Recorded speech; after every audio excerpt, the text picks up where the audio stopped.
झारखंड की करीब 60 विधानसभा सीटों पर चुनाव लड़ने की तैयारी कर रहे जयराम महतो के लिए अच्छी खबर आई है। लंबे समय से महतो अपनी पार्टी JLKM की मान्यता की कोशिशों में जुटे थे। चुनाव आयोग ने अब उनकी पार्टी को मान्यता दे दी है। जयराम महतो अब तक झारखंडी भाषा खाद्यान्न संघर्ष समिति के मुखिया थे। अब वो JLKM यानी झारखंड लोकतांत्रिक क्रांतिकारी मोर्चा के अध्यक्ष हो गए हैं। महतो ने इस खबर के आते ही खुशी जताई। महतो ने बताया कि उनकी पार्टी को जल्द ही सिंबल भी अलॉट हो जाएगा। सबों की आशीर्वाद शुभकामनाओं के साथ आज फाइनली पार्टी का रजिस्ट्रेशन हो चुका है और आने वाले विधानसभा के चुनाव में हम लोग अपने पार्टी के नाम पर चुनाव लड़ेंगे। सिंबल कब तक अलॉटमेंट आप लोग? सिंबल भी कुछ ही दिनों में अलॉटमेंट हो जाएगा। चुनाव आयोग ने लोक प्रतिनिधित्व अधिनियम 1951 की धारा 29 के तहत महतो की पार्टी का पंजीकरण किया है।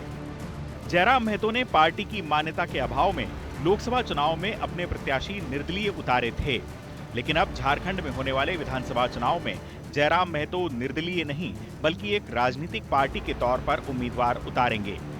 लोकसभा चुनाव में जयराम महतो के प्रदर्शन ने काफी सुर्खियां बटोरी थीं।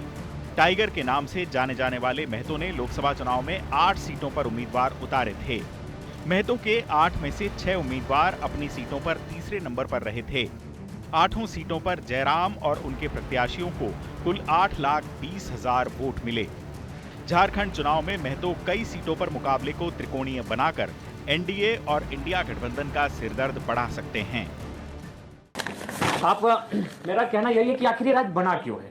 आज अगर हम विगत 2 वर्षों की बात करें तो सहिया लोग धरने पर बैठे हैं, पारा शिक्षक धरने पर बैठ के लाठियां खा रहे हैं, सहायक पुलिसकर्मी धरने पर बैठे हैं, रैयत माइंस के एरिया में कोलियरी में धरने पर बैठे हैं। तो इस राज्य के जो नीति नियम बने हैं आखिर वो किनके लिए बने हैं? जब ये नीति नियम हमें लाभ ही नहीं मिल रहे हैं तो इसीलिए सबसे पहले नीति नियम की बात होनी चाहिए और इस राज्य की जनता को भी आह्वान देना चाहेंगे कि आगामी विधानसभा के चुनाव में जो इनके नीति नियम की बात ना करे, ऐसे लोगों को चुनने की आवश्यकता ना करे। जयराम महतो पहले ही राज्य की करीब 60 सीटों पर अपने उम्मीदवार उतारने की घोषणा कर चुके हैं।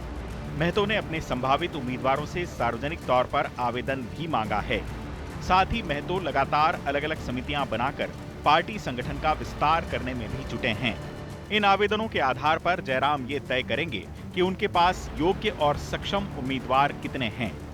मुमकिन है जयराम विधानसभा चुनाव में सभी 81 सीटों पर उम्मीदवार खड़े करने का फैसला कर लें। चुनाव आज तक।